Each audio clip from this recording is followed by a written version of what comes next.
চট্টগ্রাম বন্দরের বহির্নোঙর যেন লাইটার জাহাজের জন্য আতঙ্কের পথ। একের পর এক হামলায় উদ্বেগে শ্রমিক ও মালিকরা।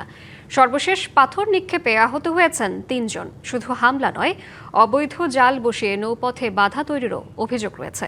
সংশ্লিষ্টদের চিঠি দিয়েও ব্যবস্থা না পাওয়ার অভিযোগ শ্রমিক নেতাদের। তাই সমুদ্রপথ দস্যুমুক্ত করার দাবিতে ৭ দিনের আলটিমেটাম দিয়েছে লাইটারের শ্রমিক ইউনিয়ন। গেল সোমবার সকাল ৭টার দিকে পণ্য বোঝাই করে ঢাকার উদ্দেশ্যে রওনা দেয় ক্রিস্টিয়ানো রোনালদো নামের একটি লাইটার জাহাজ। বেলা ১১টার দিকে চ্যানেল অতিক্রম করার সময় একটি ট্রলার থেকে জাহাজটি লক্ষ্য করে অতর্কিত পাথর নিক্ষেপ শুরু করে দুর্বৃত্তরা। এতে আহত হয় ৩ জন। এক সপ্তাহের ব্যবধানে ২টি জাহাজে এ ধরনের হামলার ঘটনা ঘটল।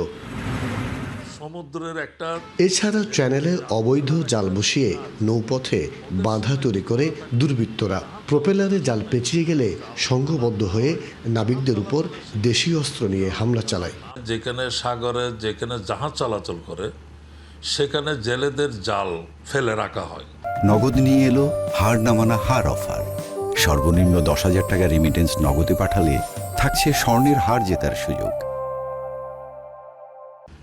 জাহাজ তো এটা ড্রাফট বেশি থাকে, জাহাজ যাওয়ার পথে জেলেদের জালের সাথে জাহাজের প্রপেলারটা আটকে যায়। ওদের জালের কেন ক্ষতি করলো এই জন্য তারা জাহাজের উপরে হামলা চালায়। এ বিষয়ে বন্দরসহ সংশ্লিষ্টদের চিঠি দেওয়া হলেও ব্যবস্থা নেওয়া হয়নি এমন অভিযোগ শ্রমিক নেতাদের। চ্যানেলের ভিতরে জাল পাতা নিষিদ্ধ থাকলেও জেলেরা কিন্তু মানছে না, বন্দর কর্তৃপক্ষ তার বিরুদ্ধে কোনো ব্যবস্থা নিচ্ছে না। যদি চ্যানেল ক্লিয়ার করা না হয় তাহলে কোনো লাইটার জাহাজ আউটারে পণ্য খালাস করার জন্য যাবে না। এদিকে বহির্নোঙরে অভিযান চালিয়ে জাহাজ চলাচলে প্রতিবন্ধকতার অভিযোগে ২৪ জনকে আটক করেছে কোস্টগার্ড।